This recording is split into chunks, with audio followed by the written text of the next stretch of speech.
CIP Méditerranée, c'est le Club Informatique Provence Méditerranée. Aujourd'hui, on compte à peu près 400 membres avec des adhérents qui sont sur 2 collèges, un collège décideur IT et un collège prestataire. On a à peu près dans les 400 un tiers de décideurs et 2 tiers de prestataires.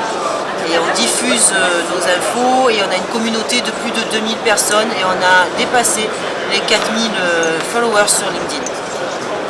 Les DSI viennent chercher des solutions, de la veille techno auprès des prestataires, mais entre eux, entre pairs, ils viennent aussi échanger des astuces, des conseils, des bonnes pratiques. Voilà, ils échangent beaucoup entre eux. Dire, tiens, faut que je change la CRM, qu'est-ce que toi tu as pris, avec qui tu as travaillé, etc. On est une association uniquement, donc on est autofinancé par nos adhésions et nos sponsors. On est une équipe du bureau, on est 30 personnes, 30 bénévoles, et on arrive à organiser plus de 60 manifestations par an, avec toute notre bonne volonté, notre dynamisme. Les membres du bureau, c'est à peu près pareil, un tiers de DSI, on a tous un métier, et les 2 tiers c'est des prestataires.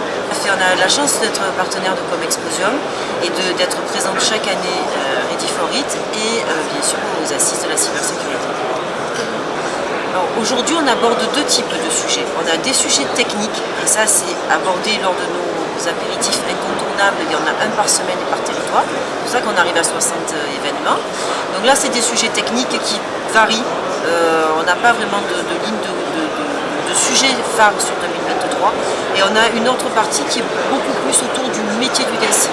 Donc là on a une thématique sur donner du sens au numérique, c'est pour le dîner du 1er juin à Avignon où on accueille au Palais des Papes les DSI. On a eu une thématique autour de recruter autrement pour les aider à trouver des astuces justement pour recruter. Et sur la partie technique, on a quand même une commission autour de la cybersécurité qui perdure toutes les années, où là, effectivement, on délivre des livres blancs, on a des thématiques plus centrées, plus ciblées autour de la cyber.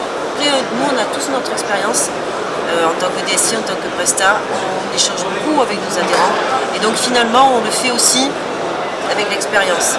Il y a des sujets phares qui reviennent. Souvent, c'est des sujets à la mode. Et nous, on n'a pas envie de ressasser encore et de reproposer des conférences sur ChatGPT ou autre, parce qu'en ce moment, on ne parle que de ça. Donc on a envie de se démarquer aussi sur des points techniques beaucoup plus précis, ou sur la notion de management pour le DSI, de gouvernance, etc., autour du métier.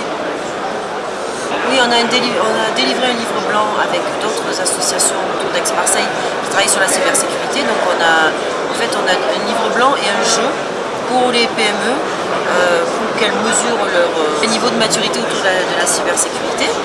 Donc là, c'était vraiment un gros travail qui a pris toute une année. On dit que c'est vrai que c'est plutôt des sociétés de conseil, des ESN, des boîtes en cybersécurité, des data centers, des hébergeurs, des intégrateurs, vraiment tout. La région, c'est le territoire, c'est le 06, le 83, le 84 et le 13. Mais on travaille de plus en plus sur Paris aussi, parce qu'on a la chance d'avoir de super partenariats, on l'a dit, avec Comexposium, mais aussi avec des clubs partenaires, comme le 15 DSI, comme l'AGIT, qui est le club des golfeurs de l'IT, et puis des partenariats médias.